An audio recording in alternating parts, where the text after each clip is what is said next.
Today I'm going to try to explain my farm plan. I've been working on this for most of the winter, and at this point I'm feeling really organized.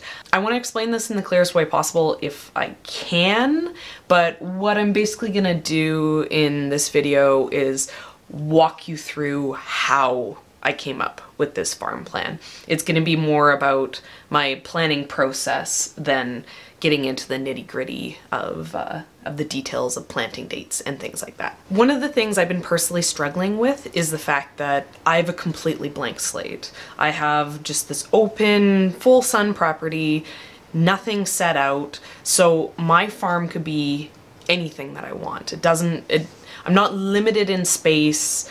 All I'm limited by is by what I can do. I decided because it was my first year farming, I really didn't know what I'm getting into, that I was gonna limit myself to just 4,000 square feet. My garden that I had been growing in for years and years was 2,000 square feet, and I was able to maintain that with an hour a day. So I'm kind of making, a really, really loose estimate that 4,000 square feet, that's double my 2,000 square feet space, and I'm also going to be running into challenges of needing to do the washing and the marketing that I never had to do before. So with this kind of space, I'm guessing 4 hours a day I can devote to it and maybe make it work. One of my most limiting factors in starting this farm is just time. I don't necessarily have 10 hours a day that I can be out there working on this farm, and I also want to make sure it's only me who is committed. If Ian's around, he'll be able to help me, we'll be able to get more done, but if all I have is 30 hours a week, then hopefully, ideally, this is a space that I will be able to maintain with that amount of time. The way that I want to break it down is I want to have 20 50-foot beds. The space is going to be 80 by 50. This is not to scale.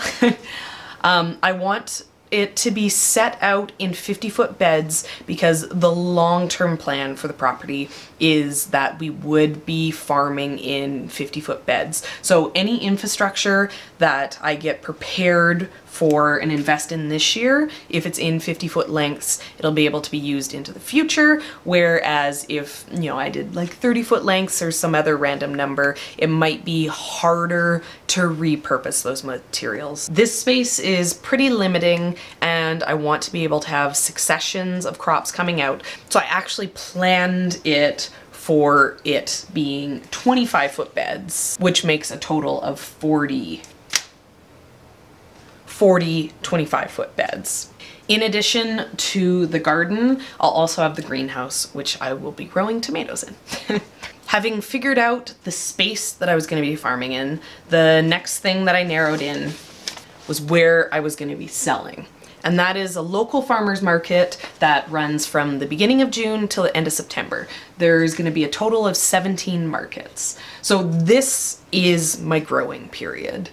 I need the crops that are in the farm to be ready for beginning of June, and I need to keep growing so that I have a steady amount of produce till the end of September. This is just the local farmers market. There's a good chance that I will be able to grow on my farm into October, and if I wanted to keep selling produce off the farm into October, there's a good chance that I could move over into a different farmer's market. So this is what I've committed to, but there is potential for growing in October as well. Knowing where on my property I was going to grow, how I was going to sell it, the next thing I really wanted to narrow in on was what I was trying to do. What was my goals with this first year in farming. Obviously, starting the farm, the goal is to have a functioning farm business, but I wanted to narrow in and set very realistic goals for what I wanted to achieve this year. So the first thing I really wanted to focus on was to build a customer base. We're gonna be selling at a local farmer's market, and that's important to us because what we ideally would like to do is build a local customer base. If we can get strong clients at that farmer's market, there's a good chance that even if we don't sell at that market in the future, we'll be able to have on-farm sales. To further focus myself, I wanted to break down how I was gonna build this customer base. And basically what I wanna do is I wanna sell $20 to 20 customers at every market. I've sold at some markets before in the past, and my personal experience is that people come to a market with $20 in their pocket and they're willing to spend that. They have that money, they're there to spend the money. You just need to convince them that it makes sense to spend that money with you. I truly believe anyone who's gonna spend $5 with you would spend $20 if you had $20 worth of product for them to buy. And so for that reason, I want to make sure that we bring enough for 40 customers. Even though my realistic goal is 20 customers, I don't want to only bring enough for 20 customers, because if I do, when, you know, customer 19 and customer 20 come, they're just gonna have little bits to pick out of. If I want to get those 20 customers sold, I basically need to go to the market prepared for more than 20. So I feel that 40 customers is a healthy amount to bring. It'll leave leftovers if all I can do is get that 20 customers, but it means that if I can get beyond the 20 customers, that I'm able to sell to them. And the way that I'm gonna get the customers to be able to spend the $20 is I want to have at least 8 products on the table. I feel having 8 products means that there's a variety of things for the customer to pick from that would make it so they can fill up a basket. If all I was at the farmer's market with is different types of salad mixes, I feel it would be difficult for the customers to buy $20 worth from me. But if I have a whole range of different things they can get, it'll make it easier for them to spend that money with me. That first $5 is the hardest sale. It's not too much harder to get them to add a couple things once they're already pulling out their money and spending it with you. And I feel like that's really gonna be the step to get there. My secondary goal is to make $10,000 gross sales.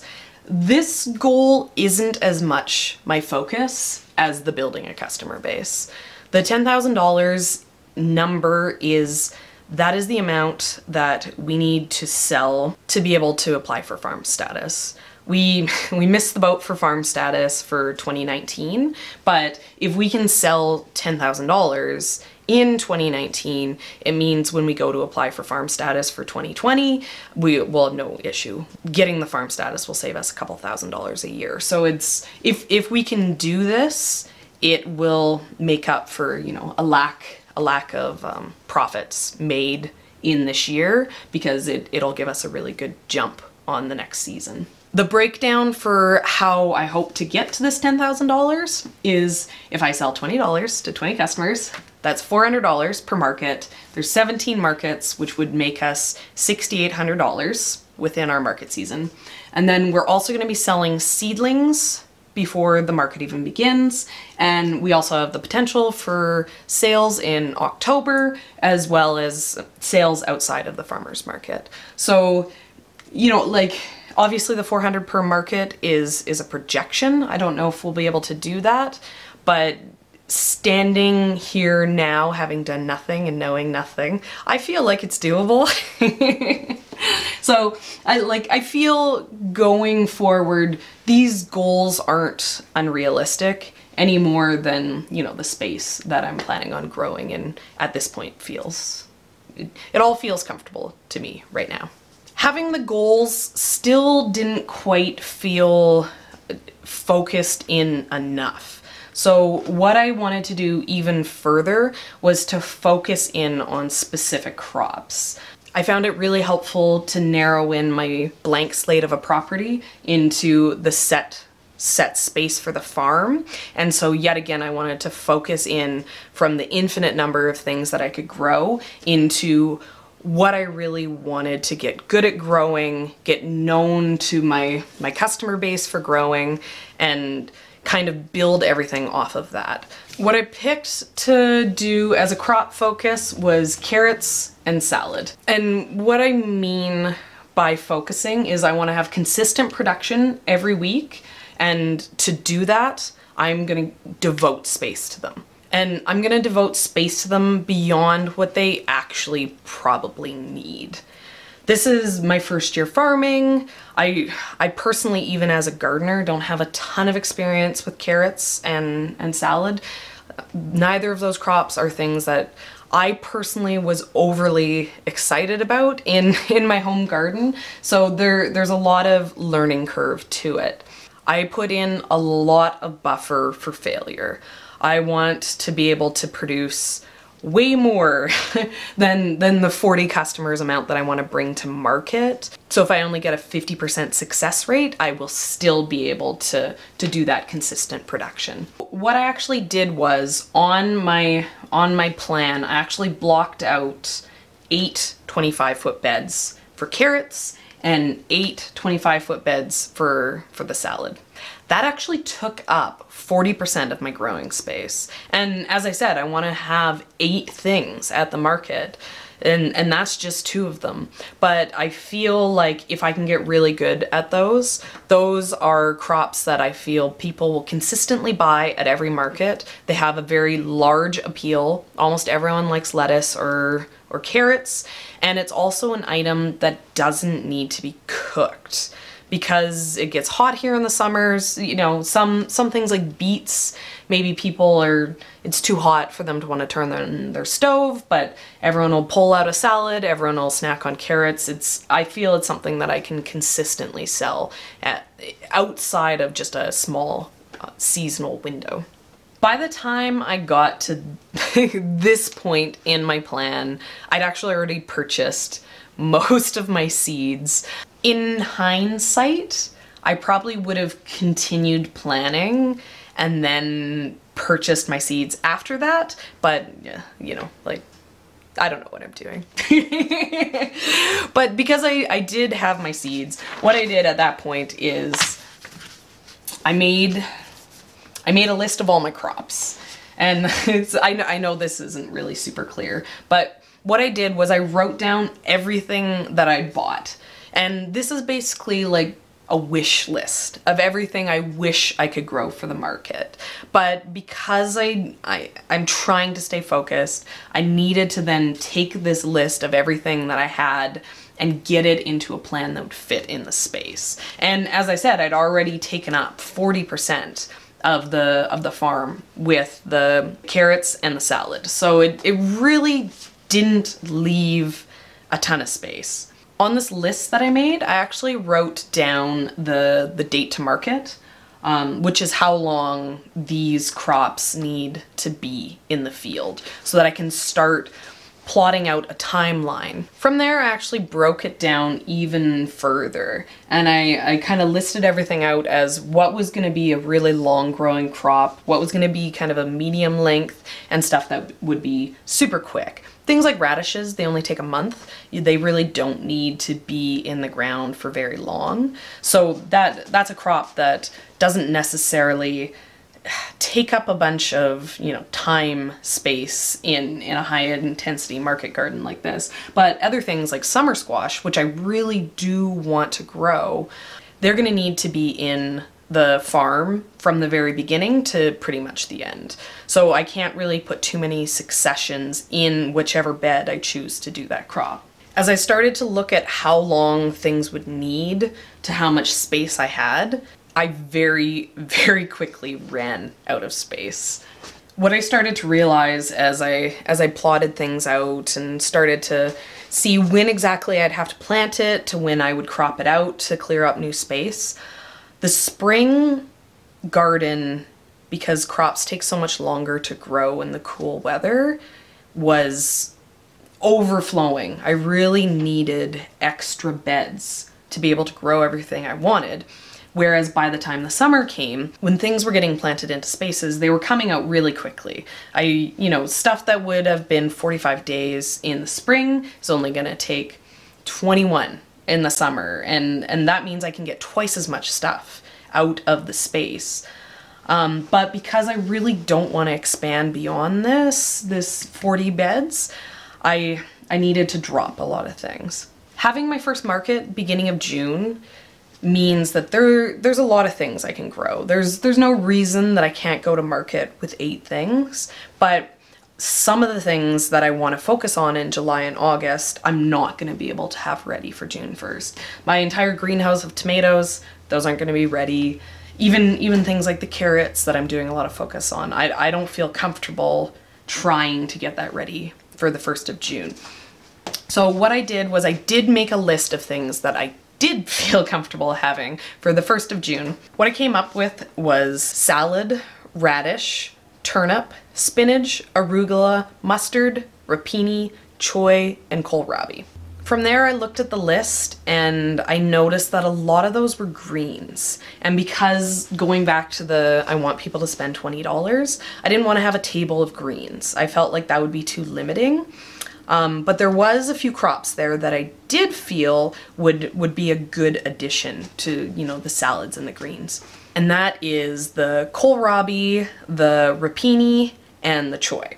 This video has gotten so long and boring that my camera actually fell asleep on me. And all the end of that video disappeared. So let's try to wrap it up. The basic plan for the farm is that we are going to be selling carrots and lettuce, obviously, beets, turnips, radish, arugula, and spinach as our base that's going to be there as often as I can have it. Those are things that I feel like, other than me messing up, I can bring to market every single week. And then in those early months when the weather is cool and I don't have the summer crops yet, what I'm gonna have to make sure I always have the 8 items is I'm going to have the kohlrabi, the choy, and the rapini. And then those will phase out through June. I'm only gonna plant enough that they'll last me into close to the end of June, and then at that point my carrots, my summer squash, and my tomatoes are going to be coming online, and I can move ahead to those. As we go into summer, my days to market on a lot of stuff, it comes a lot quicker, and so at that point I'm not as limited, and I'll have extra space. I can grow even more if I want to. But I don't necessarily know that I will. One of the things that I said is going to be my biggest struggle is the time management.